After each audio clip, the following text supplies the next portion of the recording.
আসসালামু আলাইকুম রহমতুল্লাহি সমস্ত দেশবাসীর কাছে এবং অন্যান্য জাতির জন্য আমার আন্তরিক শুভেচ্ছা অভিনন্দন রইল। কিন্তু একটা কথা, দুঃখজনক কথা, এরম নির্মমভাবে হত্যা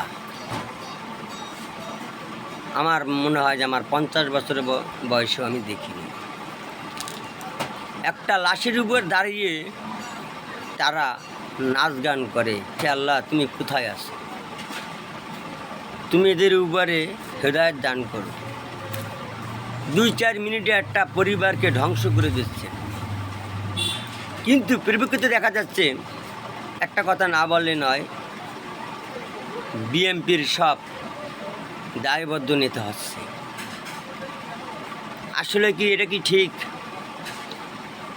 একজন বিএনপি দলের লোক অকারণ করে প্রত্যেকটা লোকের উপর এই দোষগুলান চাপাইয়া দেওয়া হচ্ছে, নেওয়া হচ্ছে। তা আমিও মানি, কেন নেওয়া হচ্ছে। আসলে সে দলের সাথে জড়িত থাকে তখন এই দলের নামই হয়। কিন্তু আমাদের দলের চেয়ারম্যান তারেক জিয়া কী বলছে বারবার, যে একটা কথা তোমরা শুনে রাখো, আমার দেশের প্রত্যেকটা নাগরিক, প্রত্যেকটা লোক আমার দেশের আমার ভাই। তারেক জিয়া বলেছেন আমার দেশের কোনো খুন খারাপি, কোনো চাঁদাবাদ চলবে না, তাহলে আমার দল থেকে তাকে বহিষ্কার করা হবে। তাহলে আমি দেশবাসীর কাছে জানতে চাই, সের কথা ওভারটেক করে যদি কেউ কিছু করে তার জন্য আমাদের বিএনপি দল দায়বদ্ধ নেবে না। আমাদের বিএনপি দল যদি তাকে সুপারিশ করে তাহাকে আপনারা মিডিয়ায় প্রচার করে দিন। বিএনপি দল একটা সর্বশান্ত দল।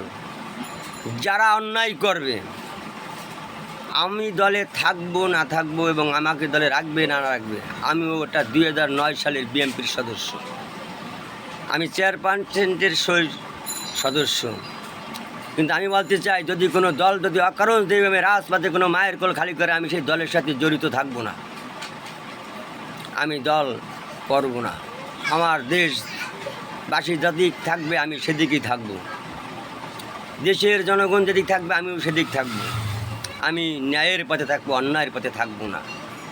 আমি বলতে চাই, বাংলাদেশে এরম কোনো মায়ের বুক দোনার না খালি হয়। দেশের আইন শৃঙ্খলার ভাইদের বলতে চাই, আপনারা এখন সফলতা হয়েছেন, কোনো দলের নির্দেশ না মেনে আপনারা আপনাদের আইনের মতন আপনারা সেবক দিয়ে যাবেন মানুষের পাশে। আইন আপনাদের সবার ঊর্ধ্বে। এই আইনকে আপনারা শ্রদ্ধা দিয়ে, আমি হই আর আমার সন্তান হোক, যেই হোক, তাকে কঠোরভাবে শাস্তি দিন, যাতে মানুষ ভয়তে আর না করে। কোনো সুপারিশে কাজ হবে না। আমাদের দল সর্বশান্ত দল, যদি এই দলের ভিতরে ঢুকে যদি অকারণ করে, সেজন্য আমাদের দল দায়বদ্ধ থাকিবে না।